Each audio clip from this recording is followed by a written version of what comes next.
La disparition dans la vallée de la mort. Le 23 juillet 1999, le touriste allemand Egbert Rimkus est parti explorer la vallée de la mort avec sa compagne Cornelia Mayer et le fils de celle-ci, Max. Il prévoyait d'explorer des pistes isolées et de découvrir les coins méconnus de la vallée. Cette semaine-là, les températures dépassaient les 50 degrés Celsius, leur véhicule ne contenait que peu de provisions et ils n'avaient aucun moyen de signaler une détresse. Lorsque la voiture a été retrouvée plus tard abandonnée sur un lit de rivière asséché, les enquêteurs ont reconstitué leur parcours.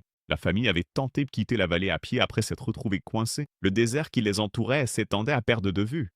Pas d'ombre, pas d'eau courante, aucune construction. La chaleur est devenue insupportable et la déshydratation a eu raison de leur corps. Des équipes de recherche ont ratissé la région pendant des semaines. Des hélicoptères ont suivi de faibles traces. Les empreintes de pas disparaissaient en quelques heures, le vent sculptant les dunes. Le désert a englouti chaque indice. Ce n'est qu'en 2009 que des randonneurs ont retrouvé des restes squelettiques appartenant à Cornelia et Max. Des années plus tard, d'autres restes ont été identifiés comme étant ceux d'Egbert. Malgré cette tragédie, la vallée de la mort reste un aimant pour les visiteurs. Les touristes randonnent sous le soleil de midi avec de petites bouteilles d'eau. Certains s'éloignent des sentiers balisés, pensant que les distances sont courtes. Les rangers interviennent lors de nombreuses urgences liées à la chaleur chaque été. La vallée semble silencieuse et vide, mais ce silence dissimule la force écrasante de la chaleur extrême. La mort du stalker de Tchernobyl. Par un matin glacial de 2004, un explorateur illégal connu sous le nom de Victor est entré dans la zone d'exclusion de Tchernobyl avec un groupe de stalkers.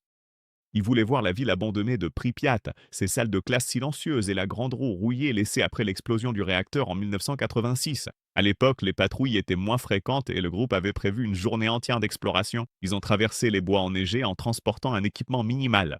En se déplaçant entre les bâtiments, ils ont, sans le savoir, marché sur une zone de mousse radioactive. La poussière s'est accrochée à leurs battes. Victor a ressenti une étrange brûlure dans la gorge, mais a continué à monter les escaliers et à se faufiler dans les pièces vides. Quelques heures plus tard, il a commencé à chanceler. Sa respiration est devenue faible. Le groupe a paniqué et a essayé de le soutenir, mais l'épuisement mêlé à une exposition aiguë a submergé son corps. Ils l'ont laissé près d'un immeuble d'habitation délabré et se sont repliés pour chercher de l'aide anonymement, sachant qu'il risquait d'être arrêté. Lorsque les autorités sont arrivées sur place, Victor était déjà mort. Son corps montrait des signes d'effondrement physique extrême, probablement aggravés par la radiation.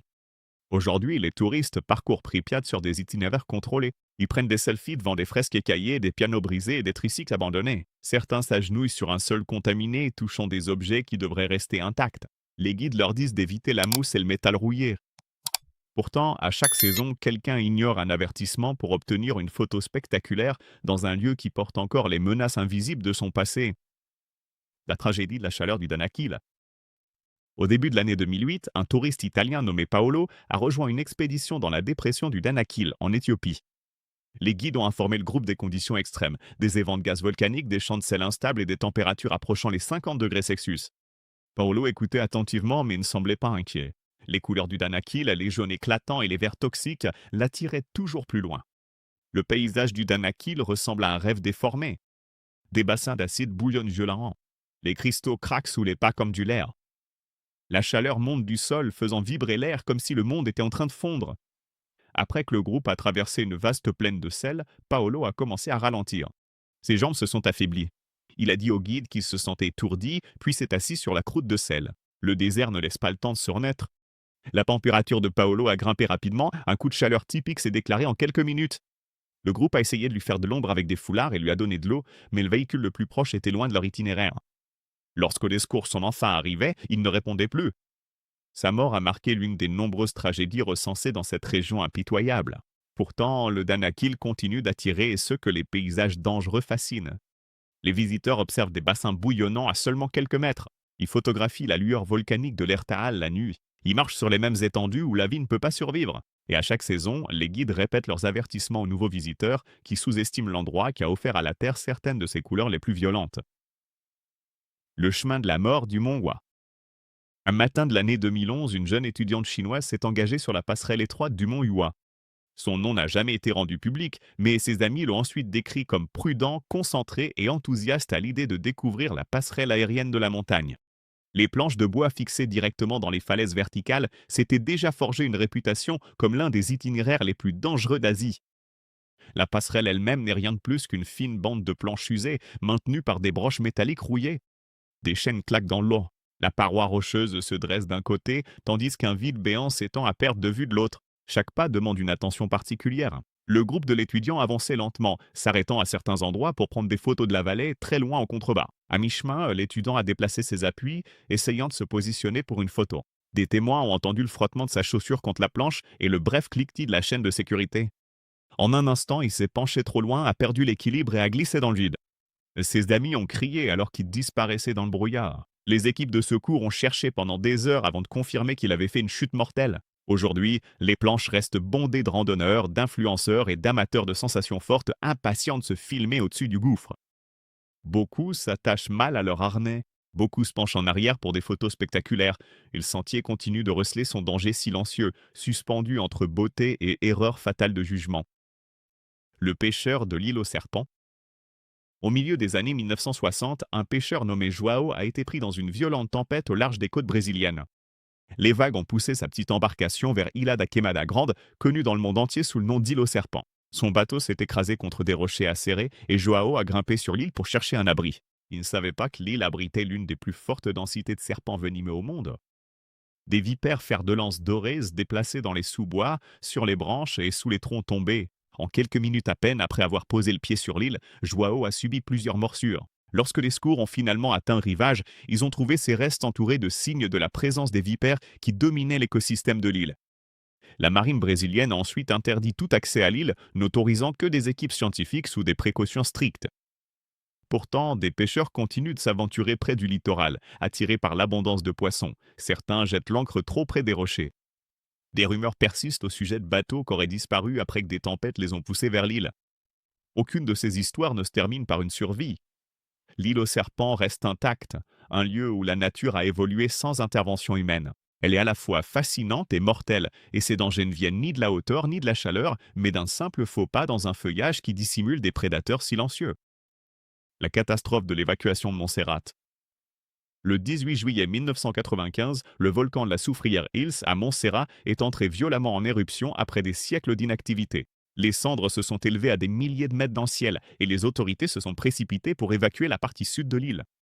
La plupart des habitants ont fui vers le nord en direction des abris, mais certains sont brièvement revenus pour récupérer des affaires pensant qu'ils avaient encore du temps. Parmi eux se trouvaient 12 habitants vivant près d'une vallée en contrebas du volcan.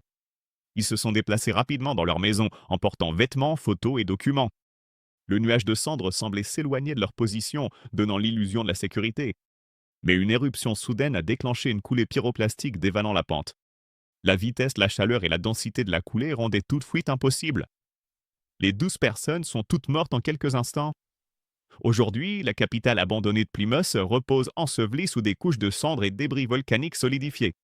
Les rues s'arrêtent brusquement dans des dunes vlines. Des véhicules sont à moitié ensevelis. Des bâtiments penchent à des angles défiant l'imagination.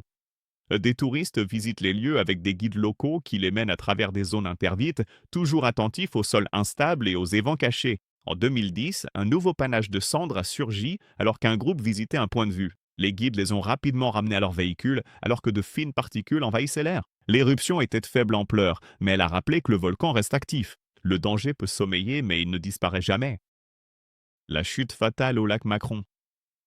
En 2005, un berger Maasai nommé Lémaillan cherchait des chèvres le long de la rive miroitante du lac Natron, dans le nord de la Tanzanie. L'eau brillait d'un rouge éclatant sous le soleil, et des croûtes minérales formaient des motifs qui semblaient trompeusement solides. Le maillon suivit des traces de sabots sur une zone blanche qui craquait doucement sous ses pas. Soudain, la croûte s'effondra. Il tomba dans une mare d'eau super alcaline, suffisamment corrosive pour brûler la peau presque instantanément. Le maillon tenta de sortir, mais le mélange chimique humide rendait les rochers glissants. Ses compagnons crièrent et essayèrent de l'atteindre, mais furent repoussés par la sensation de brûlure intense provoquée par les éclaboussures d'eau. Le maillon perdit rapidement connaissance et les secours arrivèrent trop tard. Sa mort devint un avertissement pour les communautés autour du lac. Même les animaux qui se trompent en s'aventurant près du lac Natron périssent souvent, leur corps se calcifiant en formes étrangement pétrifiées. Les photographes, cependant, continuent de s'approcher du rivage pour capturer les couleurs irréelles. Certains s'avancent dangereusement près, d'autres testent la croûte avec des pas hésitants.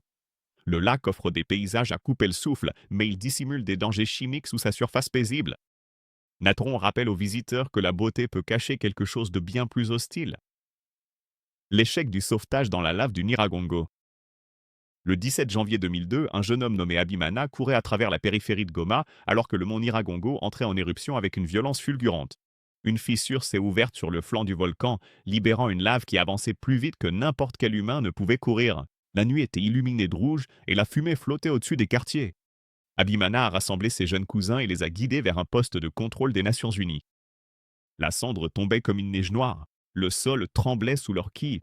L'un des enfants a trébuché sur le chemin accidenté et Abimana est revenu sur ses pas pour le soulever. La lave a avancé en quelques secondes, coulant comme une rivière de métal en fusion. Des témoins ont plus tard raconté avoir vu une vague de roches incandescentes déferler sur le chemin. Abimana a disparu instantanément dans la lueur rouge. L'enfant qui l'a sauvé a survécu et a été emmené par des travailleurs humanitaires. Son acte de bravoure fait toujours partie de la mémoire locale de cette éruption. Malgré cet événement, des alpinistes continuent de gravir le Nyiragongo, désireux d'admirer l'immense lac de lave à son sommet. Ils se tiennent au bord du cratère, contemplant la masse bouillonnante en contrebas.